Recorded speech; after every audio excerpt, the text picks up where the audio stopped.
হলুদ সাংবাদিক ইলিয়াস হোসেন চুরি করে ধরা পড়ার পর আজ চাকরি বাঁচানোর জন্য জেল থেকে বাঁচার জন্য মামলা থেকে বাঁচার জন্য বউকে ব্যবহার করেছিল, তাতেও রক্ষা হয়নি। দেখুন এই মেয়েটি কি বলে। উদর পিণ্ডি বুধর ঘাড়ে, উদর অপকর্মের দায় বুধর ঘাড়ে, বাংলাদেশের সংস্কৃতিতে নতুন কিছু নয়। বর্তমান সময়ে আমাদের উদোটাকে জানেন ইলিয়াস হোসেন, যে কিনা 21 টিভির একজন 13,000 টাকা দামের সাংবাদিক ছিলেন, এখন দেশদ্রোহী মামলায় দেশ পলাতক হয়ে আছেন। এই ইলিয়াস হোসেন জামাতি অর্থায়নে এশিয়ান ইউনিভার্সিটিতে পড়াশোনা করেছেন এবং 21 চোখ অনুষ্ঠানের উপস্থাপনা এবং সঞ্চালনা করতেন। যখন 21 টিভিতে সিও হিসেবে নিয়োগ পেলেন আব্দুল সালাম, তখন হচ্ছে এই ইলিয়াস হোসেনের কপাল খুলে গেল। সে তখন কি করলো, 21 চোখ অনুষ্ঠানকে নিজের দখলে নেওয়ার জন্য আব্দুল সালামের বেডরুমে নিজের স্ত্রীকে পাঠালেন। মাত্র 19 দিনের বিবাহিত স্ত্রীকে পাঠাতেও তিনি দ্বিধাবোধ করেন নাই।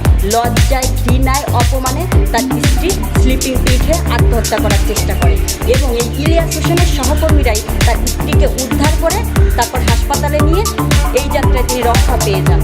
তাহলে বুঝুন কত বড় ঠকবাজ, ক্ষমতা লোভী লোক ছিলেন এই ইলিয়াস হোসেন, যে কিনা এখন বিবেকের কষ্টা সাজিয়ে বসে আছেন।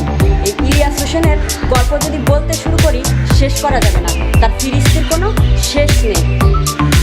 আর একটা ফিরিস্তি আপনাদেরকে শোনাই। সে চাঁদাবাজি করার জন্য ক্রাইম রিপোর্টার হিসেবে সে চাঁদাবাজি করতেও ভুল করে না, চাঁদাবাজি পর্যন্ত করেছে। চাঁদাবাজিটা কীভাবে করেছে, এক প্রবাসীর স্ত্রীর সেক্সুয়াল ভিডিও 21 টিভিতে প্রচার করে। স্বামীর কাছ থেকে টাকা খেয়ে স্ত্রীর পার্সোনাল ভিডিও প্রকাশ করেন এই 21 টিভিতে ইলিয়াস হোসেন। তাহলে আপনারাই বলুন, কারো পার্সোনাল ভিডিও টিভি চ্যানেলে প্রকাশ করা কতটা যুক্তিসঙ্গত? টিভি চ্যানেলগুলো কি পর্ন সাইট, পর্ন ইন্ডাস্ট্রিজ? যখন এই ভিকটিম মহিলা আব্দুল সালাম এবং ইলিয়াস হোসেনের নামে পর্নোগ্রাফি আইনে মামলা করল এবং এই দুইজনেই জেলে যান। তখন জেল থেকে জামিনে বের হয়ে নতুন নাটক সাজালেন। কী নাটক সাজালেন? আমি নির্যাতিত সাংবাদিক। নির্যাতিত সাংবাদিক সেজে তখন তিনি এই দেশ থেকেই পালালেন। দেশ থেকে পালিয়ে যে আমেরিকাতে অবস্থান করছেন এবং আওয়ামী লীগের লোকজনের কাছে সে তখন ফেরেস্তা সাজেন। নিজের অপকর্মকে ঢেকে আওয়ামী লীগারদের কাছে ফেরেস্তা বনে যান। বুঝে দেখুন এই ইলিয়াস হোসেনের কর্মকাণ্ড কতটা নিচু মানসিকতার, কতটা ঠকবাজ, কতটা প্রতারক। এখন তিনি ইউটিউব চ্যানেল চাঙ্গা করেছেন। ইউটিউব ব্যবসা চাঙ্গা করার জন্য যেখানে আওয়ামী লীগের বিরুদ্ধে কথা হয়, ঠিক সেখানে যে তিনি একে বিবেকের পশ্চা সাজিয়ে সেন্টিমেন্টকে কাজে লাগিয়ে আওয়ামী লীগের সেন্টিমেন্টকে কাজে লাগিয়ে দাঁড়িয়ে পড়েন এবং নিজের ইউটিউব ব্যবসা চাঙ্গা হয়ে ওঠে। ঠিক তখনই এই হচ্ছে তার ব্যবসা। তার মুসলমান দরদের কোনো শেষ নাই ভাই, মুসলমানদের জন্য তার হেভি দরদ। কিন্তু তিনি এখন পড়ে আছেন কেন অমুসলিম দেশ আমেরিকাতে? তিনি তো যাবেন সৌদি আরব আমিরাত, কাতার। আপনি কেন আমেরিকার মতো অমুসলিম দেশে আছেন বলেন তো ভাই? তারপর দেখুন, খুব তো মুসলমান দরদি।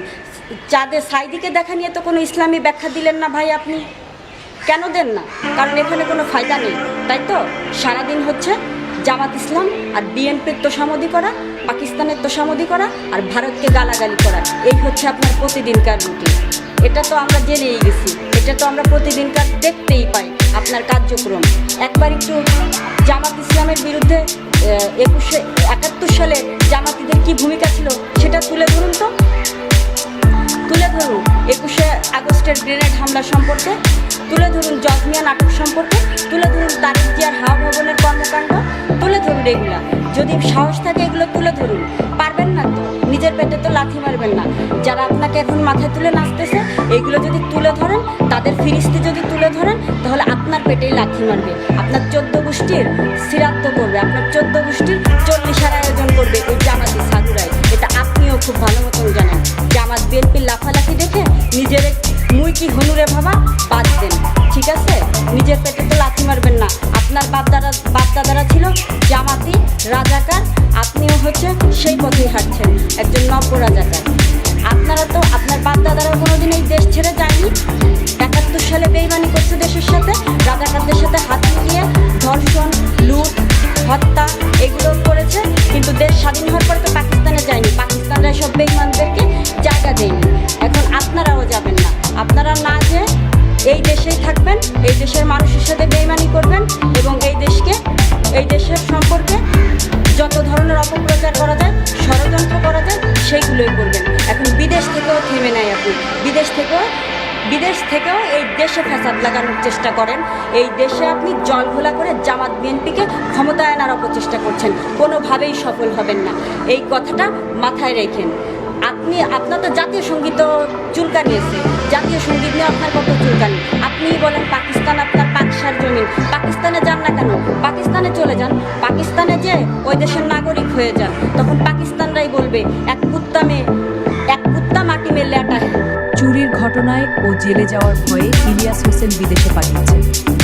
বিদেশে বসে দেশের বিরুদ্ধে ষড়যন্ত্র করছে। হলুদ সাংবাদিক ইলিয়াস হোসেন বিদেশে পালিয়ে গিয়ে দেশবিরোধী কাজে লিপ্ত হয়েছে। মৌলবাদীদের সাথে মিলেমিশে অপকর্ম করছে, সন্ত্রাস, চুরি, বাটপাড়ি, দুর্নীতি করছে। ধরাও পড়ছে, মার খাচ্ছে, বিদেশের মাটিতে জেলেও খাচ্ছে। দেখুন এই লোকটি কি বলে।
বাংলাদেশের ফিনফিনে একটা গেঞ্জি আছে এবং একটা জামা আছে, পায়ে জুতা ঠিক মতো নাই। 2 মিনিট পর শুধু টানতো। আমার গেস্ট রুমে বসে কোথায় টানতো করে এক পর্যায়ে এসে বলছে, ভাই আমার বউ আটলান্টা থাকে, আমার বোন তাকে আর থাকতে দিতে চায় না, আমার বউটাকে ভাড়া তারা এক পর্যায়ে ডিম কেনা, চাল কেনা, বাচ্চার জন্য সিরিয়াল কেনা, প্রতি সপ্তাহে মাসের পর মাস করে গেছে এই ইলিয়াস নামের এই লোকটার জন্য। ভাড়া টাড়া না টোস্টারটা পর্যন্ত চুরি করে নিয়ে গেছে রে ভাই। টোস্টার কয় পয়সা দাম একটা টোস্টার? বেডরুম সেট নিচ্ছে, ম্যাট্রেস নিচ্ছে। আমরা পরবর্তীতে একটা লাইভে শুনেছিলাম তাকে বলছিলেন যে তুই আমার চুরি করেছিস, চুরি করেছি, কিন্তু এই কারণেই বলেছিলাম। এই কারণেই আমি বলেছিলাম রে ভাই, ইলিয়াস আমাদের এখান থেকে বাইরে গিয়ে অন্য আর এক বাসায় গেছে ভাই। সেই বাসায় গিয়ে আবার কেতল লাগায়, সেই বাসায় গিয়ে কি। হলুদ সাংবাদিক, রাজাকারের বাচ্চা, বেজন্মা, দেশদ্রোহী, পাকি বীজ ইলিয়াস হোসেন নিজেই কি বলছে প্রমাণ সহ শুনুন। বিএনপির শট ফাঁস করে দিলেন। আসলে বাধ্য হচ্ছে এই কথাগুলো বলার জন্য। আমি আজকে প্রায় 1 থেকে 2 মাস ধরে এটা সহ্য করছি। সে কারণে সবাইকে জানানোর জন্য এই ভিডিওটা তৈরি করা খুবই প্রয়োজন। ভিডিওর প্রথমেই যার নাম আসবে তিনি হচ্ছে মাসুম রহমান। তিনি একটি সংগঠন তৈরি করেন। তখন আমাকে বললেন যে আমাকে থাকতে হবে। বললাম যে উদ্দেশ্য কী? আমি বলবো এটা উদ্দেশ্য প্রবাসীদের সব এক করে নিয়ে তারপরে আমরা সরকার বিরোধী একটা কার্যক্রমের মধ্যে যাব। তখন কে কে থাকবে? তখন সে বললো যে ডক্টর মোহাম্মদ ইউনূস, তারপরে গোলাম আল রনি, মাহমুদুর রহমান মান্না, আসিফ নজরুল স্যার, এরকম অনেক হাই প্রোফাইলের নাম বললেন। তখন আমি বললাম ঠিক আছে। উনি আবার কথাবার্তা বলার সময় সবসময় আর কি একটা কাজ করেন যে এইমাত্র ডক্টর ইউনূসের সাথে কথা হলো, এইমাত্র ওর সাথে কথা হলো, এইমাত্র ওর সাথে, হ্যাঁ এটা জানি ওইটা জানি। এই জিনিসগুলো যারা করে তাদেরকে বিশ্বাস করতে একটু সমস্যা হয়, কারণ আমরা কি মানে ভিআইপি লোকজনের সাথে দেখা করে আসি নাই। আমি বলছি একজন মানুষ যেদিন আসবে এই সংগঠনে সেদিন আপনি আমাকে বলবেন, আমি সেদিন আপনার চলে আসবো, তার আগে আমার নাম আপনি বলতে পারবেন না। এর এর মাঝখানে ফেসবুকের বিভিন্ন লাইভের মধ্যে প্রশ্ন করছে যে ভাই ইলিয়াস ভাই এখানে থাকার কথা তিনি কই, তখন তিনি আবার উত্তর দিচ্ছেন যে হ্যাঁ উনি আছেন, উনি আসবেন। এই কথার মানেটা কি দাঁড়ায়? তখন আমি মাসুমকে বললাম যে দেখেন আমাকে আপনি এখানে আনবেন না। 2 দিন পর দেখলাম যে না, নুরুরা দেখছি যে নুরুর অনেক লোকজনই উল্টো মাসুমদের এই সংগঠনের বিরুদ্ধে কথা বলছে। সে দেখলাম একের পর এক ওরা টাকা নিয়েছে, এই সেই নানান ধরনের কথা শুরু করলাম। আমি তখন মাসুমকে বললাম, মাসুম ভাই আপনি নুরুদের বিরুদ্ধে এই যে। আর এদিকে হলুদ সাংবাদিক ইলিয়াস হোসেনের বউ জামাত নেতার সাথে পরকিয়া করে রাতের আঁধারে পালিয়েছে। ইলিয়াস হোসেনের বন্ধু বান্ধব আত্মীয় স্বজন সবাই ঠিক করছে।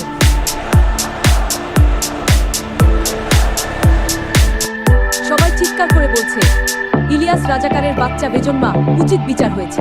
ইলিয়াস রাজাকারের বাচ্চা বেজন্মা, উচিত বিচার হয়েছে। হলুদ সাংবাদিক ইলিয়াস হোসেন চুরি করে ধরা পড়ার পর এখন তিনি তার ভাগ্যের জন্য জেল থেকে বাড়ছেন। আমরা এই ঘটনার পুরো তদন্ত করব, সত্য সামনে আসবে।